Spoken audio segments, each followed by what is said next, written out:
যে দেখুন এই গর্ভবতী মহিলাটি হঠাৎ করে অসুস্থ হয়ে যায়। সে অনেক চিৎকার করতে থাকে এবং কষ্ট পেতে থাকে। তার একটা পোষা বিড়াল ছিল। তার চিৎকার সে বিড়ালটির কানে আসে এবং ছুটে যায় সেই মহিলাটির কাছে। আর মহিলাটির কাছে যেয়ে সে দেখতে পায় মহিলাটি অসুস্থ হয়ে গিয়েছে। এরপর বিড়ালটি বুদ্ধি করে দেখুন এই মহিলাটির স্বামীর কাছে যায়। আর স্বামীর কাছে যেয়ে তার কথা বলে যে সে অনেক অসুস্থ হয়ে পড়েছে। তখন দেখুন ওই মহিলার স্বামী সে খবর শুনে ছুটে যায় সে বিড়ালের সাথে সেই মহিলার কাছে। আর যে দেখতে পায় সে মহিলা খুবই অসুস্থ।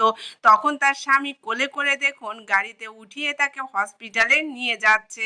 আর এদিকে বিড়ালটিও কিন্তু তাদের সাথে যাচ্ছে। আর বিড়ালটি দেখুন এই মহিলাটিকে কত আদর যত্ন করতেছে। আসলে একটা পোষা প্রাণীও কিন্তু তার মালিককে কতটা ভালোবাসে দেখুন। এদিকে দেখুন এই মহিলাটির স্বামী খুবই ব্যতিব্যস্ত হয়ে গেছে, কারণ তার স্ত্রী অনেক কষ্ট পাচ্ছে। এক পর্যায়ে তারা এই মহিলাটিকে হসপিটালে নিয়ে আসে এবং দেখুন এই বিড়ালটির জন্য মা এবং বাচ্চা বেঁচে যায়।